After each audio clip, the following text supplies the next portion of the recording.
Hey everyone, and welcome back. Today, we are diving deep into a classic, One Piece Chapter 17, titled Difference in Skill.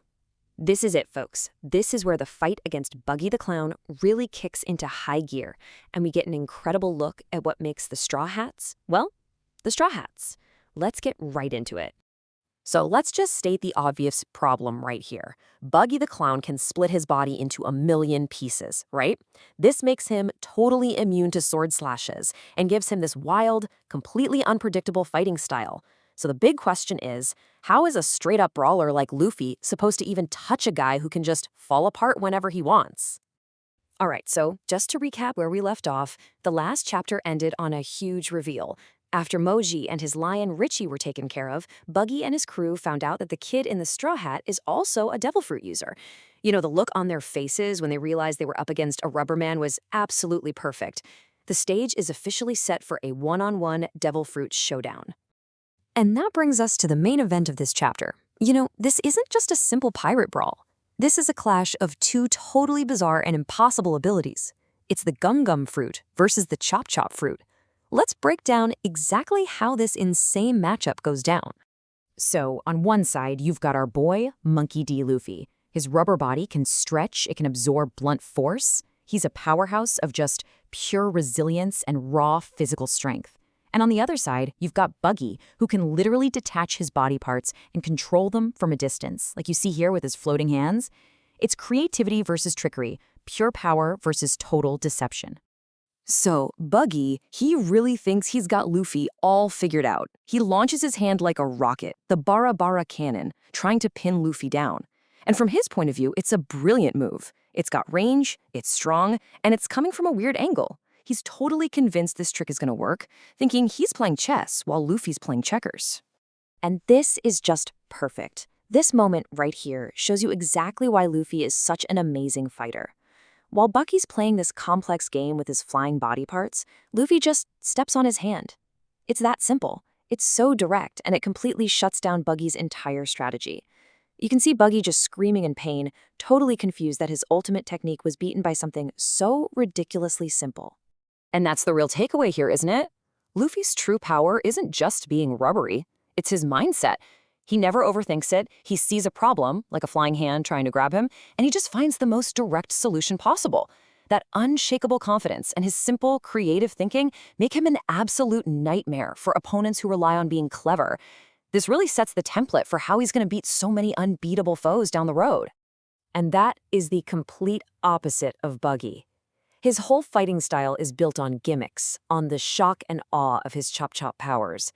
The second his tricks stop working, he's got no plan B. He just gets furious. You can literally see him getting more and more desperate as Luffy just brushes off his attacks, and that anger starts making him really, really sloppy. His ego is his biggest weakness. But hold on, because this isn't just the Luffy show. While the two captains are having their devil fruit clash, there's another super important battle happening right alongside it. Let's check in on how the rest of the crew is handling business. Yeah, if you look at the top of this panel, you can see Zoro is not just chilling out. He is locked in a pretty intense duel with Kabaji the Acrobat, one of Buggy's top officers. And this isn't just some sideshow fight. It's showing us that to take down a pirate crew, it takes more than just beating the captain. Everybody's got to pull their weight. And oh man, this is such a defining moment for Zoro's entire character. He drops this ice-cold line on Kabaji, and it's not just smack talk. This is Zoro's whole philosophy as a warrior. He respects true strength, real skill. He sees Kabaji's acrobatics and fire breathing as nothing but cheap tricks. Dishonorable and honestly kind of pathetic. He's actually insulted that he has to fight someone with such pitiful skills. Okay, so what about Nami? Well, she's not throwing punches or swinging swords, but her role here is just as important. Just look at her expression. She isn't just a scared spectator. She is analyzing everything. She's the strategist, the brains of the operation, watching all this chaos unfold and just waiting for the perfect opening to make a move. Her weapon is her intelligence. So, when you put all of these pieces together, you really start to get what the chapter's title is all about.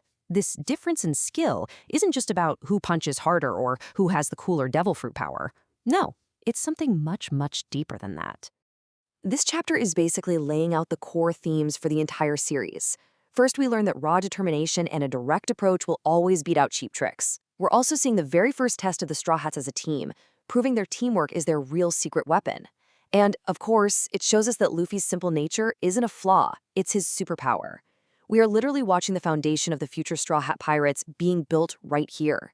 And this is where that title, difference in skill, really clicks into place. Look at this breakdown. Luffy and Zoro, they fight with conviction. They're driven by their dreams to become the Pirate King and the world's greatest swordsman. Their methods are direct and powerful. Compare that to Buggy and Kabaji. They just rely on gimmicks. Their moves are flashy and deceptive, and they're only driven by greed and fame. That right there, that is the true difference in skill. It's about their will, their spirit, what they're fighting for. And that's why this shot is so important. You've got Luffy, Zoro, and Nami all standing together against this entire pirate crew. Each of them is contributing something unique. Luffy is the powerhouse, Zoro is the unshakable swordsman, and Nami is the brilliant strategist. This is the blueprint for how the Straw Hats are going to take on the world. So, where does that leave us? Well, Luffy has found the weakness in the chop fruit, and Zoro is clearly dominating his opponent. It really looks like the tide has completely turned in the Straw Hats' favor. But you know this fight is not over yet. Not by a long shot. I mean, think about it. Buggy has been totally humiliated. His best tricks have completely failed, and his massive ego is shattered. There is nothing more dangerous than a cornered, desperate pirate captain. With his back completely against the wall, what kind of final explosive last-ditch trick does Buggy have up his sleeve to try and turn this whole thing around? We are going to see that final, desperate move in our next breakdown, where we cover Chapter 18. This whole arc is reaching its explosive climax, and trust me, you are not going to want to miss it. Thanks so much for watching, and make sure you like and subscribe for more deep dives into the world of One Piece.